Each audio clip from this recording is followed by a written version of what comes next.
Continue with chapter trial balance. In this video, we are going to discuss another topic, that is treatment of provision, reserves and fund. Provisions का क्या मतलब होता है कि company को लगता है कि फ्यूचर में इनका कोई खर्चा बन सकता है या फ्यूचर में इनका कोई लॉस हो सकता है। उस लॉस से बचने के लिए आज हम पैसा जोड़ लेते हैं, उसको बोलते हैं प्रोविजन।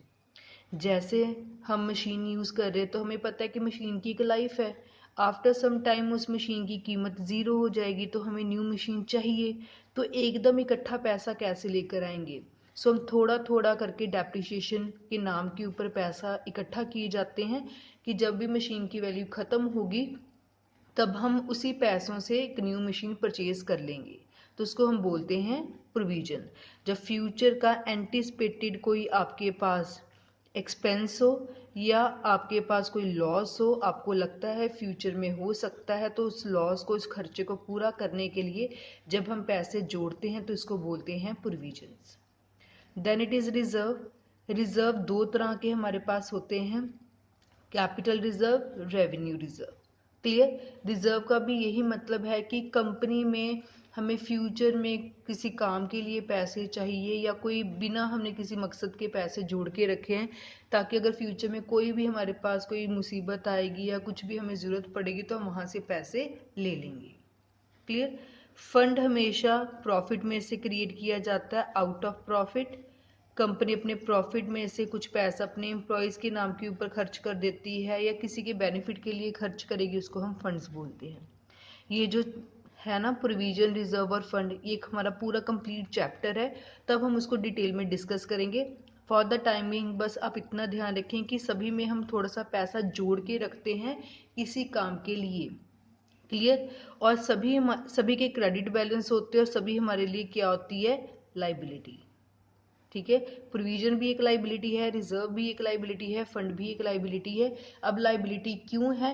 क्योंकि जब हमने इसका पैसा जोड़ा तो हमने एक काम भी फिक्स किया कि ये पैसा सिर्फ मशीन के काम आएगा, ये पैसा सिर्फ बिल्डिंग के काम आएगा।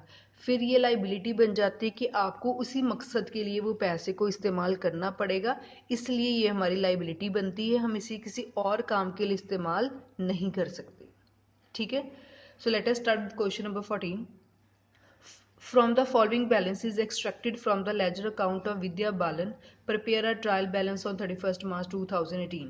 आपको लेजर अकाउंट के बैलेंसेस गिवन है, आपको 31st मार्च 2018 को ट्रायल बैलेंस बनाने के लिए बोला गया है। सो मैंने पहले ही एक फॉर्मेट रेडी करके रखा हुआ है।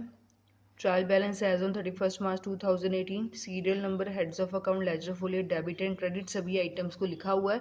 बस अब हम ये देखेंगे किसका क्या बैलेंस होता है, डेबिट या क्रेडिट। सबसे पहले हमारे पास है डेटर्स, ये एसेट होती हैं, डेटर्स का डेबिट बैलेंस होता है, सो डेबिट में लिख लिया। Provision for bad debt, provision है, ये वो है कि जिन लोगों को हमने उधार पे गुड्स बेची हैं, हमें डर होता है कि वो हमें पैसे देंगे कि नहीं देंगे, सो उनकी उस रिस्क को कवर करने के लिए हमने पैसा जोड़ के रखा है। एंटिसिपेटेड लॉस है हमारे लिए कि शायद अगर फ्यूचर में पैसा नहीं दिया तो कंपनी पे इफेक्ट ना पड़े, सो डेटर्स के लिए जो पैसा जोड़ के रखा है उसको बोलते हैं प्रोविजन फॉर बैड डेट। ये एक लाइबिलिटी है तो इसका क्रेडिट बैलेंस हो जाएगा। देन है हमारे पास मशीन, मशीन एसेट है, डेबिट बैलेंस होगा। प्रोविजन फॉर डेप्रिसिएशन, अब इस मशीन के लिए डेप्रिसिएशन जोड़ी है। ठीक है ना, कि अगर मशीन की वैल्यू ख़त्म हो जाती है, इसकी लाइफ ख़त्म हो जाती है तो हमारे पास डेप्रिसिएशन पे पैसे इकट्ठे हो जाएंगे, हम एक न्यू मशीन खरीद लेंगे।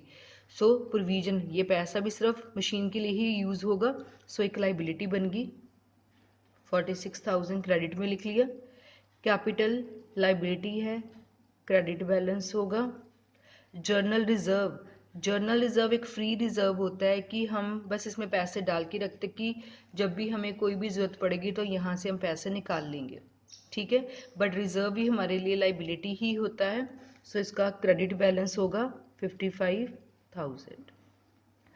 प्रोविडेंट फंड, हमारे एम्प्लॉयज़ होते हैं, हमारे एम्प्लॉयज़ की सैलरी में से हम कुछ पैसा डिडक्ट करके रखते हैं कि जब वो पर्सन रिटायर होएगा या कंपनी छोड़ के जाएगा तब उसको पैसे देंगे। अब ये एम्प्लॉयज़ के पैसे हैं तो कंपनी को एम्प्लॉयज़ को देने पड़ेंगे, सो कंपनी के लिए एक लाइबिलिटी है क्योंकि इनका पैसा वो इस्तेमाल नहीं कर सकती, और लाइबिलिटी का क्रेडिट बैलेंस होता है।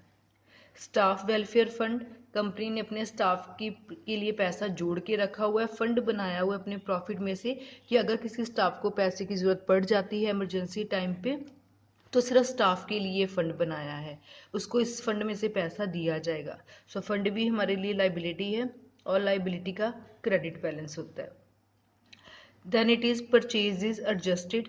हमने पढ़ा हुआ है कि जब आपको परचेजेज एडजस्टेड कहा जाता है तो इसमें ओपनिंग स्टॉक पहले से ही एडजस्टेड होता है, इसका मतलब होता है opening stock plus purchases.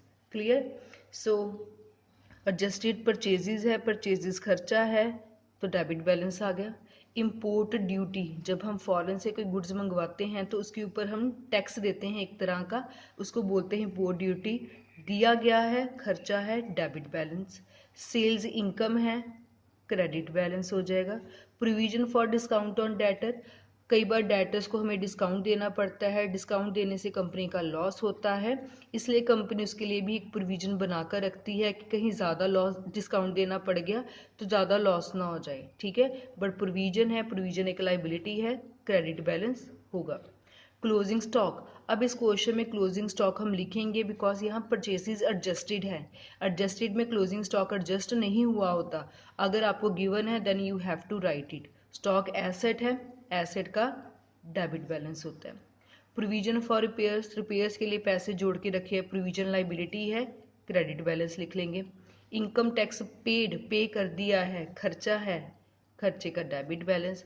Carriage inward, factory के अंदर गुड्स मंगाने का खर्चा, कैरेज आउटवर्ड, फैक्ट्री के बाहर गुड्स भेजने का खर्चा, खर्चा तो खर्चा ही रहा ना, बट बेशक अंदर लाने का हो बेशक बाहर भेजने का हो, खर्चे का डेबिट बैलेंस होता है। सो डेबिट में लिख लेंगे दोनों, इनवर्ड भी आउटवर्ड भी। इम्पोर्ट ड्यूटी, जब गुड्स बना ली जाती है, हम फॉरेन में गुड्स बेचनी है तो एक्सपोर्ट ड्यूटी देनी पड़ती है, खर्चा। कस्टम ड्यूटी, जब पोर्ट के ऊपर गुड्स आती हैं तो कस्टम वाले उसको संभाल के रखते हैं, फिर हमें हैंड ओवर करते हैं तो उनको भी कुछ पैसा देना पड़ता है क्योंकि उन्होंने हमारी गुड्स संभाल कर रखी, खर्चा है। एक्साइज ड्यूटी, जब गुड्स बनकर तैयार हो जाती हैं, जब हम उसको फैक्ट्री के बाहर निकालते हैं just for the motive to sell, उस समय प्रोडक्शन जितनी गुड्स बनाई होंगी उसके ऊपर जो टैक्स लगेगा उसको एक्साइज ड्यूटी कहेंगे। सो सभी हमारे लिए खर्चा है और खर्चे का हमेशा डेबिट बैलेंस होता है।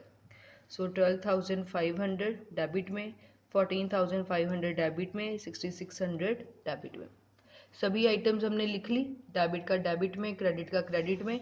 लास्ट में हम टोटल करते हैं। सो अगर हम टोटल देखें तो डेबिट का आ रहा है 6,26,600, सिमिलरली क्रेडिट का भी इतना आ रहा है।